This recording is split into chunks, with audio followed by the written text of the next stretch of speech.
Laudate omnes gentes, laudate Dominum.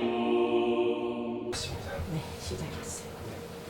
2005년 4월경에 그 G교회 목장에서 같은 모건으로 있던 사람이 얼굴이 수심이 가득해가지고 함께 모여서 이야기를 나눴습니다. 보통은 그냥 모여서 예배를 보고 이렇게 또 뭐 여러 가지 어려운 점 이런 걸 서로 기도 제목을 나누고 또 찬송하고 이런 목장 모임이었거든요. 근데 그날은 매우 심각했습니다. 우리 대수롭지 않게 생각했는데 그분 말을 들어보니 매우 심각해 보였습니다. 예, 부부 목장이 이제 대부분 이제 그 부부가 같이 나오거든요. 근데 이제 이 형제는 혼자 나왔어요. 혼자 나오고 아마도 제가 보기에는 예수를 먼저 믿은 것 같아요. 먼저 믿고 그 다음에 이제 같이 아내하고 같이 이제 나와서 그렇게 된 것 같아요. 근데 어느 날 이 아내가 머리가 막 아프다고. 이렇게 머리가 아프고 막 그냥 막 근데 뭐 약을 먹고 뭐 이제 뭐 아스피린 있잖아요. 이런 것도 먹고 그랬는데 안 낫는 거예요. 그래서 이제 작은 병원에 갔다가 좀 처방을 받고도 안 되니까 큰 교회 분당 여기 서울대 병원에 가보라고. 이렇게 가봤더니 MRI 정밀 검사를 해야 된다. MRI 정밀 검사를 쭉 하고 이제 결과를 딱 보니까 뇌종양이죠. 뇌종양. 다시 말하면 뇌종양은 뭐예요? 뇌의 암이죠. 암 선고를 받는 거죠. 자매와 그 가족들이 울고불고 난리가 났어요. 아이가 또 둘 있는 엄마니까 살고 싶었어요. 그래서 그 소식을 부부 목장한테 전하고 저희들은 이제 금식하면서 예배를 기도하고 그 다음에 중보기도 그 팀한테 기도 제목을 긴급히 부탁을 해서 그래서 이제 수술 날짜를 잡고 열심히 기도했죠. 다행히도 중보기도에 또 하나님이 돌봐주셔서 수술이 아주 성공적으로 끝났고 한 달 후에 이렇게 이제 군대를 좀 감았죠. 퇴원을 했어요. 그래서 이제 그 남편은 있던 일을 통해서 또 하나님을 좀 만났던 것 같아요. 그래서 이렇게 촬영 공사도 하고 이랬는데 당사자인 이 아내는 부부 목장도 나오지도 않고 아까움의 기로가 됐어요. 옛날처럼 다시 들어. 처음에는 막 낙해해 주시면 열심으로 신앙생활하고 부부 목장도 잘 하고 있습니다 라고 했던 그 자매가 화장실 갈 때 하고 갔다 온 다음에 틀리다고.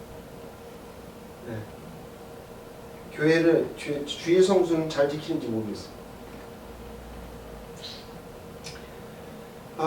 참 인간이 이게 감사할 줄 모르는 게 인간인가.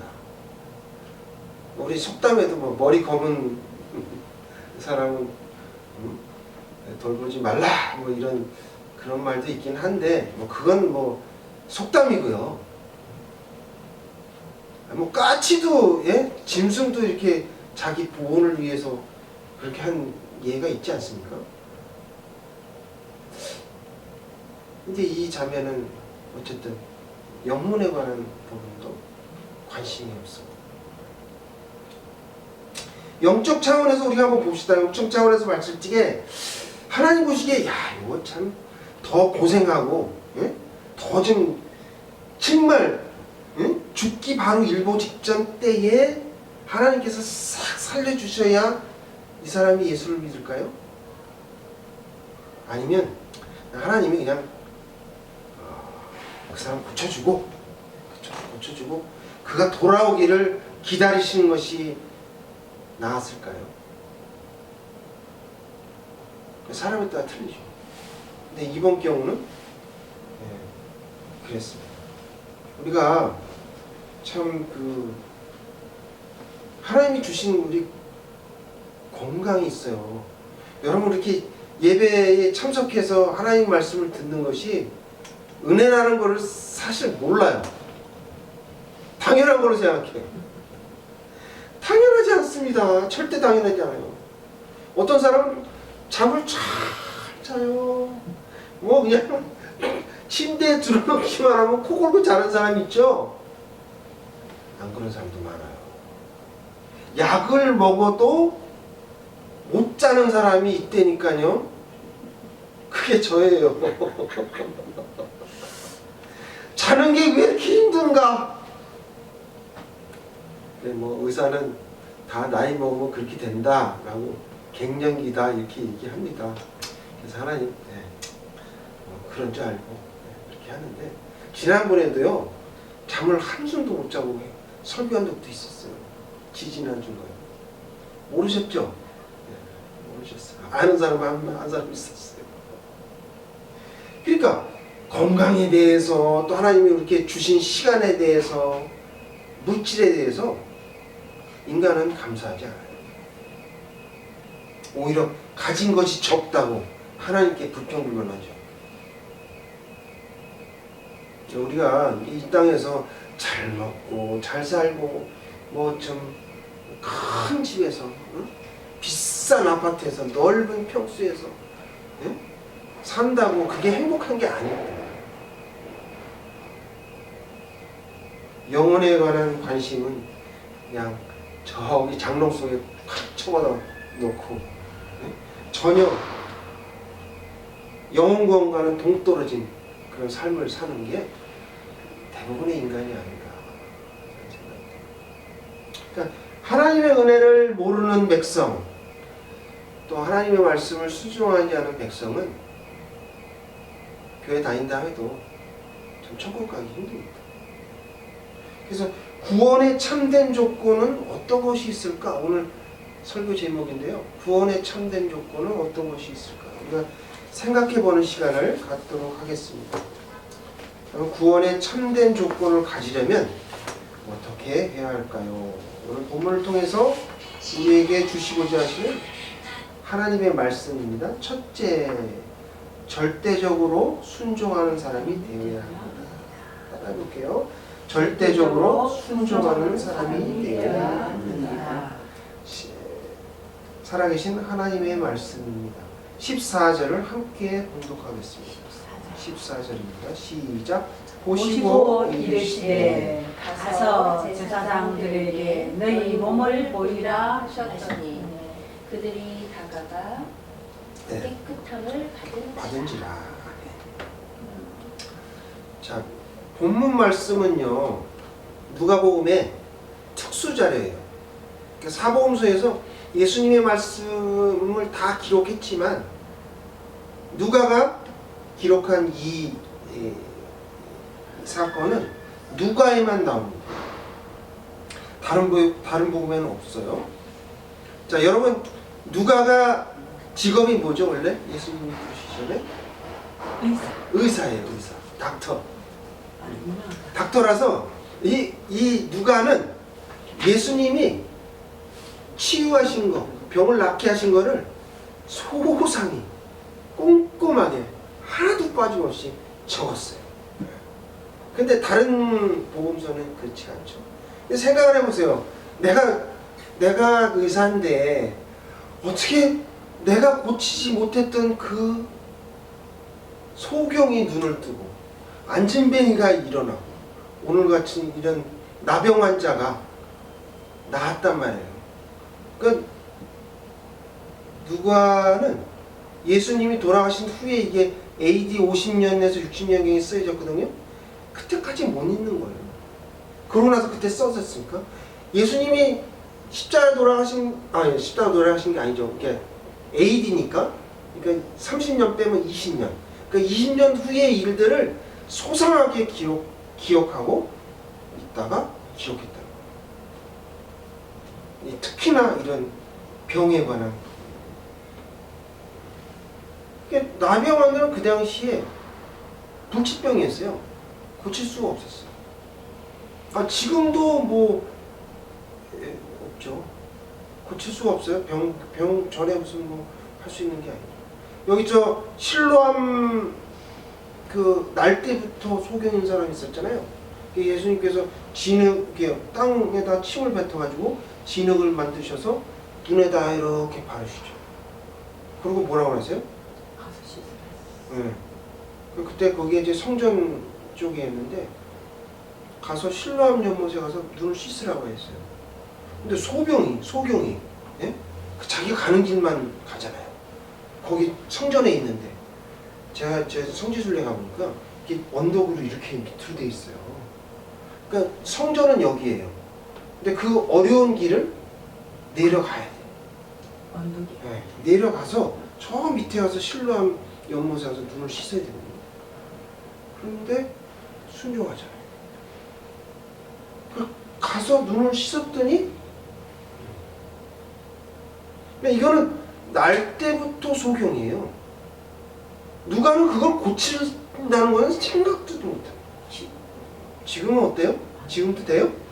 지금도 안 돼요. 2000년이 지났는데 안 된다니까요. 그거를 예수님께서 고치셨단 말이죠. 그런 사건을 이게 기록한 거예요. 자, 나병 환자가 어디에 살았냐면요, 갈릴리와 사마리아 사이에 살았다고 했어요. 10명이 살았어요. 근데 10명이 9명은 유대인이고 1명은 사마리아예요. 그러니까 이게 뭐 나병 환자가 되다 보니까 돌로 가까이 오면 사람들이 돌로 던져가지고 못 오게 했어요. 그리고 격리돼서 살았거든요. 제가 생각하기로는 사마리아와 이 그 갈릴리 그 사이에 어딘가에 한적한 곳에서 살았던 것 같아요. 따로따로 산 게 아니고 격리돼서 살았잖아요. 그러니까 나병 환자끼리 살았단 말이에요.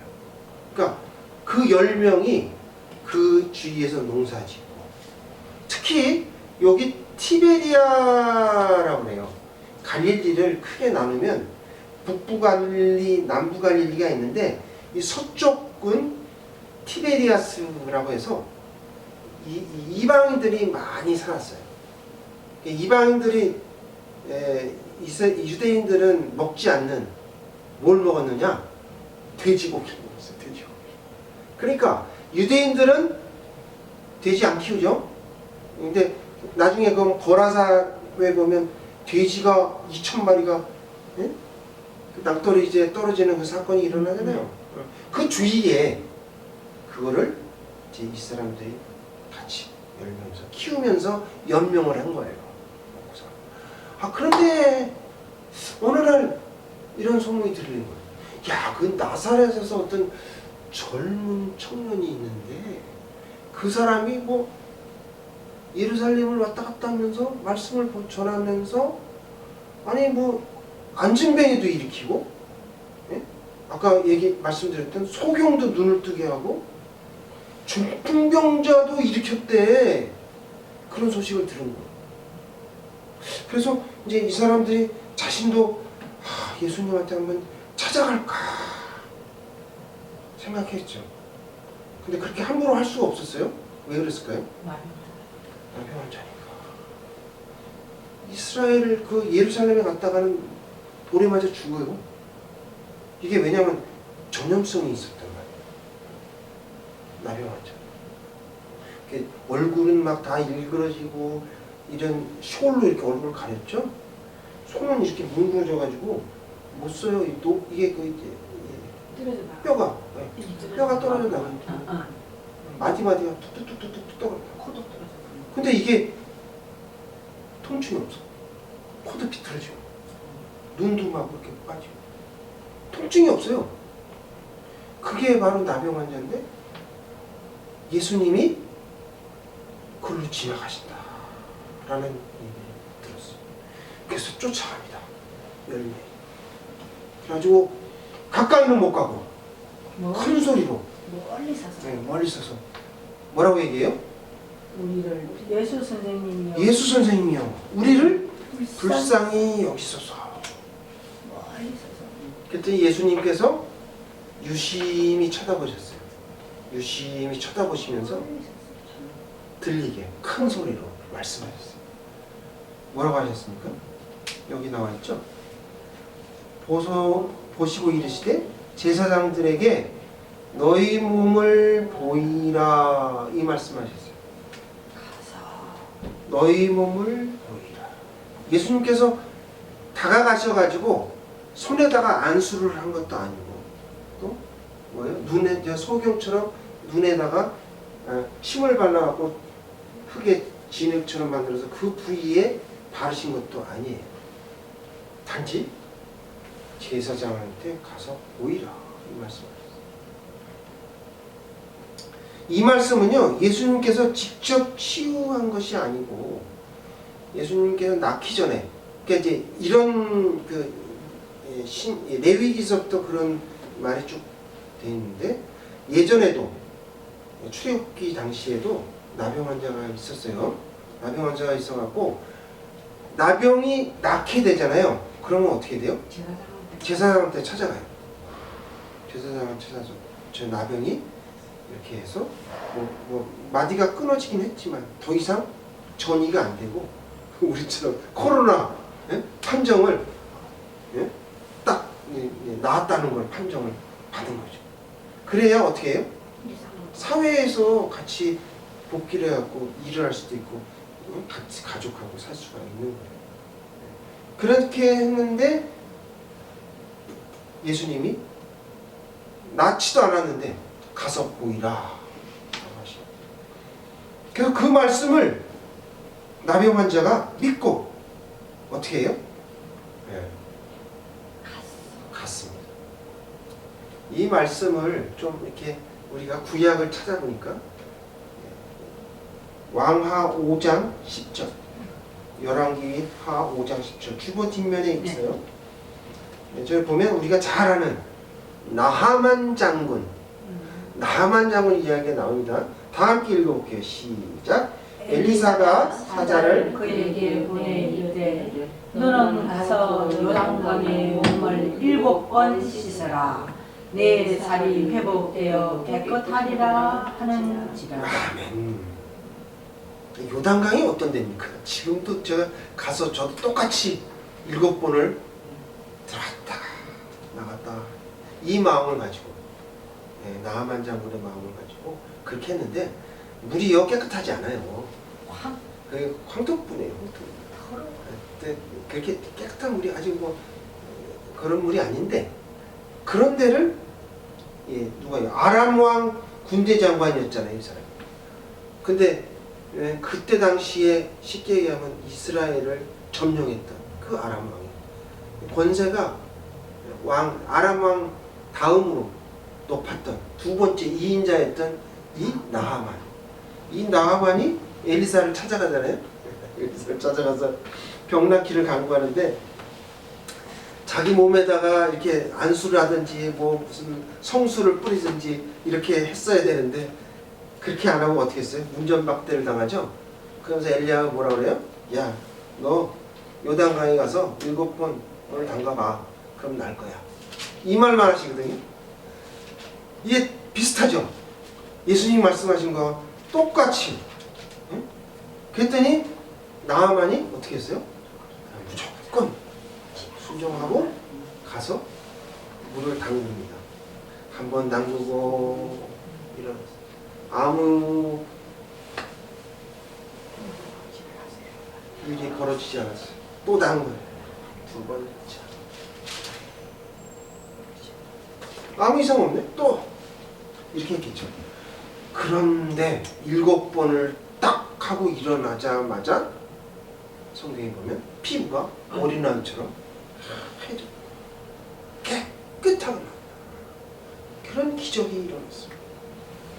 오늘도 예수님께서 말씀하신 이유는 너희가 진짜 나사렛 예수인 나를 진짜 믿음으로 믿고 왔는지 아니면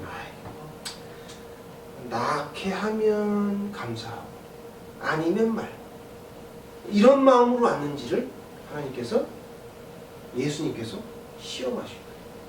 시험하신 거예요. 그 말씀에 순종해서 어쨌든 10명의 남영 환자는 제사장을 향해서 찾아갑니다. 한 절반은 더 갔을까요? 한 사람이 나 몸이 좀 이상 몸에 기운을 느끼기 시작했어요. 어떤 사람도 나도 좀 이상해. 그러면서 계속 이상하지만 계속 걸어.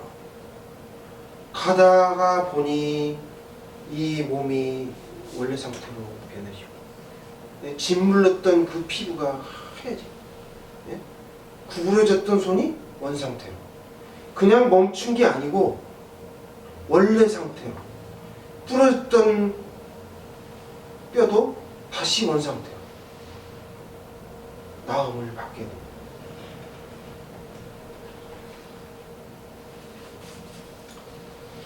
근데 그 중에 10명 중에서 한 사람인 사마리아에 있는 제사장한테 가지 않고 바로 돌아와서 예수님께 타났습니다.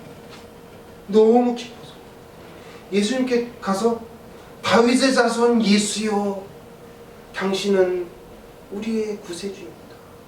이렇게 엎드려갖고 예수님께 감사와 찬송을 드렸어요. 그랬더니 예수님께서 뭐라 하십니까? 야 너는 와서 하나님께 영광을 돌렸는데 5명, 9명 다 어디 갔냐? 다 어디 갔냐? 이렇게 말씀합니다. 그래서 우리가 사무엘상 15장 22절에 나와 있잖아요. 순종이 제사보다 낫고 듣는 것이 수양의 기름보다 나으니라.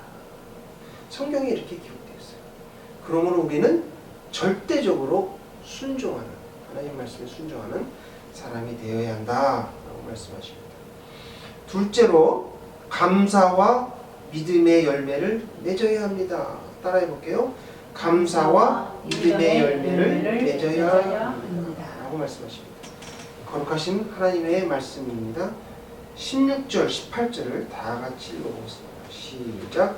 예수의 발 아래 엎드려 감사하니 그는 사마리아 사람이라. 예수께서 대답하여 이르시되 10사람이 다 깨끗함을 받지 아니하였느냐? 그 9은 어디에 있느냐? 이 이방인 외에는 하나님께 영광을 돌리려 온 자가 없느냐 하시고.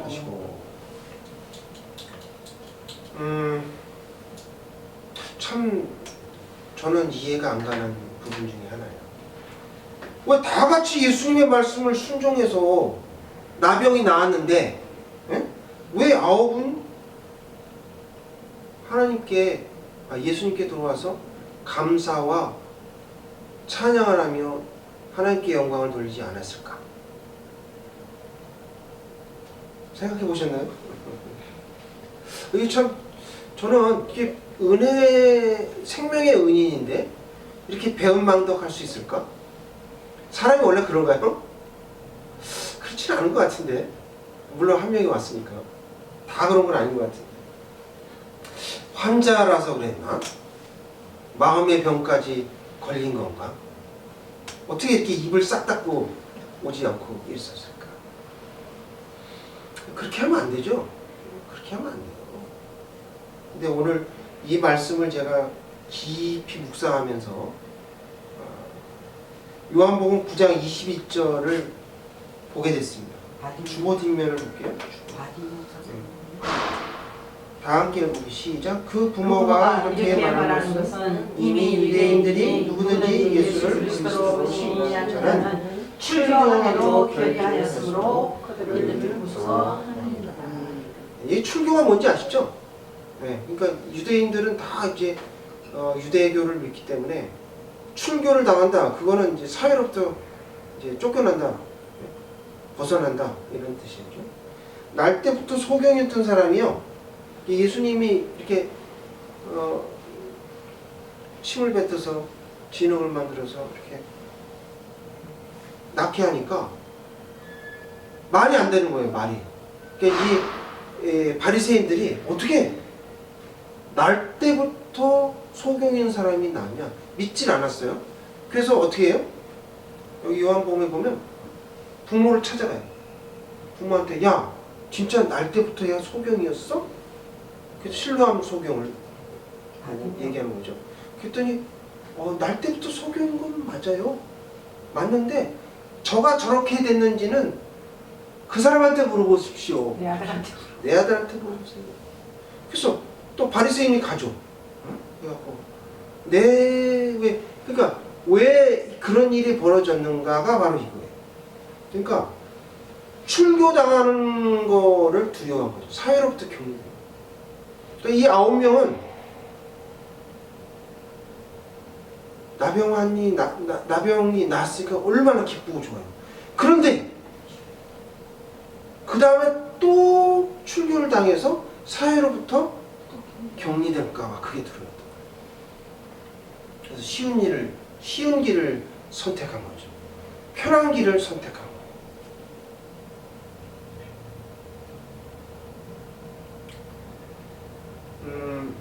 예수님을 만났고 또 불치병이 치유되었음에도 불구하고 예수님께 돌아오지 않은 것이죠. 근데 아무리 출교가 이렇게 무서운 거라 하더라도 그렇게 해서는 안 되죠. 나아만 장군 보세요. 나아만 장군은 어떻게 했어요? 돌아왔어요. 돌아와서 예물을 가지고 엘리야에게 드리려고 했지 않았습니까? 엘리사. 그래서 하나님께 영광을 돌렸는데 그 영광을 이 9명은 돌리지 않았죠. 근데 이 사건이 그냥 하나님께서 예수님께서 그냥 말씀하신 게 아니라 이게 결국은 나중에 실질적으로 일어나죠. 무슨 일이 일어나요? 예수님의 말씀을 듣고 이 말씀에 순종하고 이 감사를 드렸던 사람은 한 명밖에 없었잖아요. 그게 누구예요? 이방인이었죠. 예수님이 그렇게 기적을 베풀고 오병이어를 베풀고 또 죽은 사람 나사로를 일으키고 이런 일들을 많이 했음에도 불구하고 유대인들은 예수님을 복음을 받아들이지 않았어요. 그래서 어떻게 됐어요? 이방인에게 받아들여서 전 유럽이 예수 그리스도의 복음을 전파하게 되잖아요. 그러고 나서 다 그게 어떻게 돼요? 나중에 청교도들에 의해서 어디로 갑니까? 미국으로 건너가죠. 그 복음이. 그래서 미국의 부흥이 일어나고 또 영국의 웨일스 부흥이 일어나고 굉장히 막 복음화가 돼서 전체적인 미국이 되다가 나중에 어떻게 돼요? 그 복음이 아시아로 오죠. 또 조선에 이르게 된 거예요. 이스라엘 백성은요 사죄와 구원의 은총을 입었지만 목이 곧은 백성이었습니다. 그래서 감사할 줄 모르고 겸손하지 못해서 온전한 구원을 받지 못했습니다. 그래서 사도 바울상도 못 받고 아볼로상도 받지 못했습니다. 모든 영광을 다 이방인한테 빼앗겼어요. 넘겨줬죠. 이 9명의 그 나병 환자는 몸은 치유를 받아서 그 지긋지긋한 그런 나병 환자에서 이제 평상시 사람으로 일상으로 돌아와서 그렇게 살았을지는 모르겠지만 영혼은 구원받지 못했다는 거죠. 구원의 조건 중에서 그러니까 이 그 온전한 구원을 받는다는 것은요, 우리 또 나와 있죠. 데살로니가 온 영과 몸과 혼 이 세 가지가 다 구원을 받아야 그것이 진정한 구원에 이르는 것입니다. 한다고 해서 다 되는 것이 아니고 감사의 열매를 맺어야 된다는 것이죠. 믿음의 열매는 그냥 얻는 것이 아니라 우리가 몸을 써야 돼요. 노력을 해야 돼요. 우리가 가던 길, 잘못된 길이죠. 우리가 그 세상의 유혹과 물질에 대해서 그게 쫓아가던 그 가던 길을 돌이켜서 하나님께로 돌아가야 길이 열리는 거죠. 그러므로 우리는 감사와 믿음의 열매를 맺어야 한다라고 말씀하십니다. 오늘 말씀을 통해서 절대적으로 순종하는 사람이 되어야 된다. 감사와 믿음의 열매를 맺어야 한다라고 말씀하십니다. 주보 뒷면에 보면 창세기 12장 1절이 나와있죠. 다 함께 읽어볼게요. 시작. 여호와께서 아브라함에게 이르시되 너는 너의 고향과 친척과 아버지의 집을 떠나 내가 네게 보여줄 땅으로 가라. 내가 너로 큰 민족을 이루고 되게 복을 주어 내 이름을 장대하게 하리니 너는 복이 될지라. 네. 아멘. 참으로 이상한 말씀입니다. 큰 복을 준다고 그랬어요. 큰 민족을 이루겠다고 하나님께서 하셨는데 내 고향과 친척과 아버지의 집, 익숙한 곳을 떠나라 하십니다. 명령하세요. 아브라함이 예수님께서 땅 한 평이라도 주셨나요? 안 주셨어요. 그냥 오직 그냥 말씀으로만 하셨죠. 그랬더니 그가 그 먼 곳, 지금의 메소포타미아에 있는 이란 근처죠. 거기에서 갈대아우를 떠나가지고 하란으로 가게 됩니다. 하란은 지금의 튀르키예에 있는 그 지역이에요. 시리아고 그렇죠. 하란으로 일단 하란으로 가죠. 거기서 이제 아버지는 죽고 아브라함과 롯과 또 가나안을 가고 가나안에 갔어도 눈에 보이는 그런 땅이나 물질이나 축복을 주신 게 아니에요. 말씀으로. 근데 이 아브라함이 믿음으로 순종하였습니다. 그래서 하나님이 아브라함을 의인이다 이렇게 말씀하셨습니다. 저의 경험을 보면 저도 역시 이제 큰 교회에 다녔는데 어느 날 하나님께서 이제 성령을 받고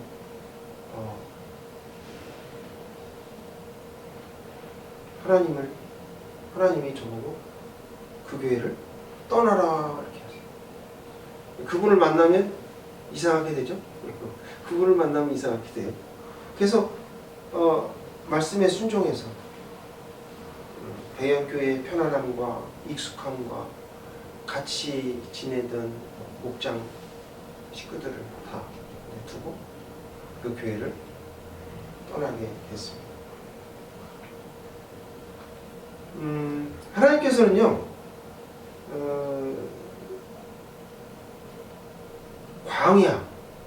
광야라고 그러죠. 광야에 가야 하나님의 음성을 들을 수가 있어요. 이 히브리 말로 광야는 미드바르 그래요. 미드바르. 광야를 미드바르. 그러니까 하나님의 음성이라는 뜻이에요. 그러니까 우리가 하나님의 음성을 들으려면 내가 있는 곳,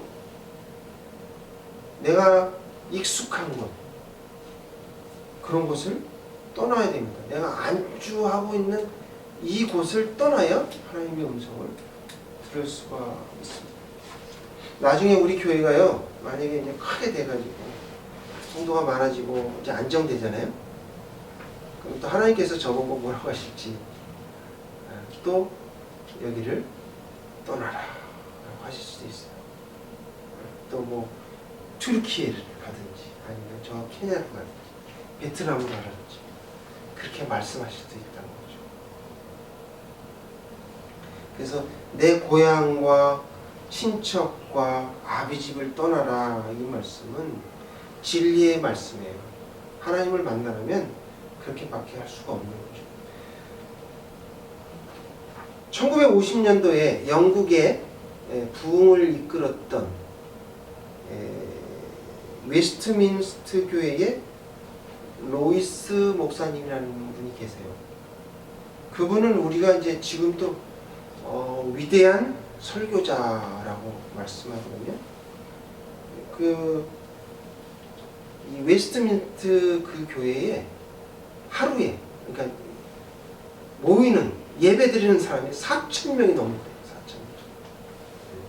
4,000명. 어마어마한 사람들이 모여서 그 예배를 그 설교를 들었고요. 그 부흥이 돼서 웨일즈 부흥도 일어나고 그랬죠. 또 우리 교회도 이제 우리 한국도 1980년도에 부흥의 물결이 일어나가지고 빌리 그람 선교사님이 목사님이 오셔갖고 여의도에 100만 명이 모이는 그런 일들이 일어났습니다. 그래서 막 그 여파로 된 게 순복음교회 이렇게 큰 교회들이지 않습니까? 근데 왜 우리는 빌리그람 목사님이나 또 여기 로이스 목사님처럼 그러한 위대한 설교자가 나오지 않았을까요? 그렇게 부흥이 되고 이래요. 그거는 이 로이스 목사님의 책에 보면 두 가지라고 얘기해요. 하나는 성경에 관한 권위를, 성경에 대한 권위를 무시했기 때문에. 그러니까 성경 말씀이 진리다 이런 걸 받아들이고 우리가 그대로 행했어야 되는데 그렇게 하지 않았다는 거죠. 두 번째로는 부흥이 나의 능력으로, 목사의 능력으로 된 거로 생각처럼 여겼기 때문에. 그러니까 하나님께 영광을 돌렸어야 돼요. 아까 사마리아 사람처럼, 나병 환자처럼 와서 하나님께 영광을 돌리고 겸손하게 내려와서 세계를 향해 나갔더라면 정말 위대한 설교자가 나왔을 것이고, 동아시아, 또 어디요? 이쪽 밑에 모든 아프리카, 또 이쪽 베트남이나 뭐 이런 쪽으로 전부 중국까지 큰 집회가 열리고 부흥의 물결이 그렇게 흘러갔을 것인데 그렇게 안 됐죠. 안타까웠죠. 이후에 우리 후배들 중에 누군가가 지금 그런 사람이 나왔으면 좋겠어요. 그런 마음을 가지고 또 예배를 드리고 있습니다. 이것도 마찬가지예요. 진리의 말씀인 내 고향과 친척과 아버지를 떠나라. 이 말씀을 우리가 순종해야 돼요. 비록 우리가 손해를 본다 하더라도 언제나 주님의 말씀을 순종해야 합니다. 감사하며 또 믿음으로 살아야 합니다. 오늘 아까 이제 나눠드린 그 달력을 보셨죠? 우리 오늘 은혜를 받았어요. 하나님께서, 성령님께서 우리에게 은혜를 주셨어요. 그러면 그 은혜를 붙들고 3일간 은혜 가운데 살아가는 겁니다. 그리고 3일은 어떻게 해요? 다음에 또 주실 거예요. 오늘과 같이 놀라운 말씀을 하나님께서 주실 줄로 믿고 그러면서 찬송하고 기도하며 하나님께 그 주일을 사모하는 거죠. 주일 예배를 사모하는. 그렇게 돼야 우리가 온전한 구원을 받게 되는 것이죠. 그래서 오늘 제목에도 말씀을 드렸지만 구원의 참된 조건은 아까도 말씀드렸듯이 세 가지죠. 절대적으로 우리가 어떻게 돼요? 순종해야 되죠. 그 다음에 뭐 해야 돼요? 감사요. 그 다음에 뭐예요? 믿음으로 이 세 가지 조건을 잘 생각하셔서 주일 예배에 온 힘을 다하시는 사랑의 나눔교회 성도님들 다 되시기를 주님의 이름으로 축원드립니다. 다 같이 기도하시겠습니다.